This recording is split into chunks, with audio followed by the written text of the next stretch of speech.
All right, next, let's queer up politics, shall we? J.D. Vance's transformation. Once an ally, now backing anti-trans legislation. J.D. Vance has undergone a significant transformation in recent years, altering his views on racism, Donald Trump, and transgender rights. According to Sofia Nelson, a former classmate and close friend, Vance's earlier positions were notably different. At one point, Vance supported Nelson's transition and expressed criticism of the candidate he now supports. Messages between Nelson and Vance shared with the New York Times illustrates his shift from supporting Nelson's identity to backing anti-transgender legislation.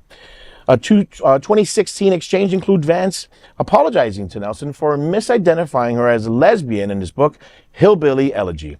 Nelson, who met Vance at Yale, recalled that he had once been supportive of their transition. They shared a memory of Vance bringing them home-baked treats as a recovery gift shortly after their top surgery. Messages also show that Vance attended San Francisco Pride in 2015. Vance and Nelson's friendship ended in 2021 after Vance supported a bill in Arizona banning gender-affirming care for youth. When Nelson questioned him about it, Vance responded, quote, "I think the trans thing with kids is so unstudied that it amounts to a form of experimentation." When Nelson pointed out the robust medical consensus showing how this care saves lives, Vance dismissed them. Perhaps most disturbing was his comments to his friend about Donald Trump, including one from 2015 that reads, quote, "If he would just tone down the racism, I would literally be his biggest supporter." A day later, another quote, "I'm obviously outraged at Trump's rhetoric, and I worry most of all about how welcome Muslim citizens feel in their own country," end quote.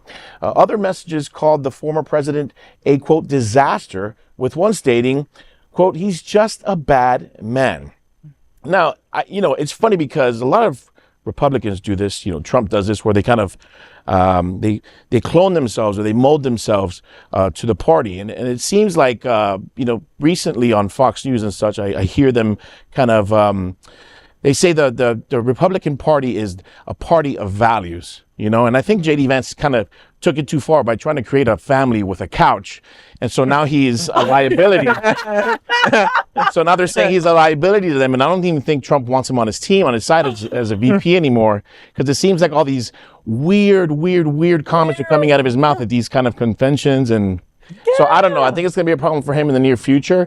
These quotes are going to be spread like wildfire. I don't think it's going to make much of a difference, but you can see how Republicans yet again tried to just cater to their just mold themselves. Yeah. Like become a follower, basically. Yeah. This guy went to Pride. And he went to like the #1 Pride, San Francisco Pride. The one. He didn't go to like, he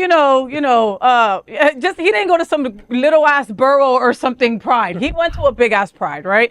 The man knows what's right and what's wrong. That's what gets me. That's what all these quotes tell me, right? To the point where he apologized to his friend for naming her a lesbian and not a trans woman in the book. That was done on purpose. Mm-hmm.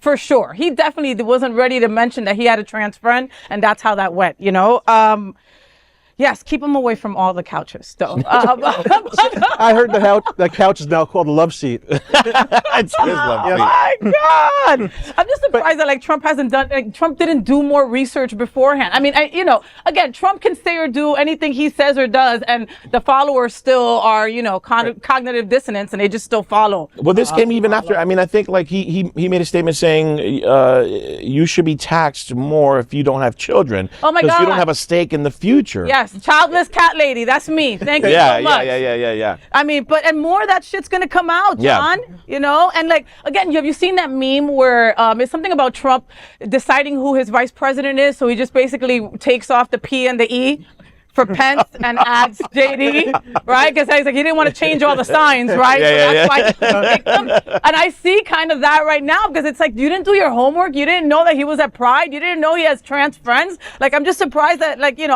knowing how Trump is, right? Trump saying, "I love you, Christians. You don't have to vote soon, and I am not a Christian, but I love you, and you don't have to vote if I'm elected." None of these things make anybody wonder if he's like fit to be president. But they want to follow him more. But it also says a lot. He also wants a vice president that he can manhandle, and and that will listen to what he says, and is just going to do his biddings. I think that's just what it is. I mean, he seems like a weak vice president, like a weak candidate, and I think that was on purpose.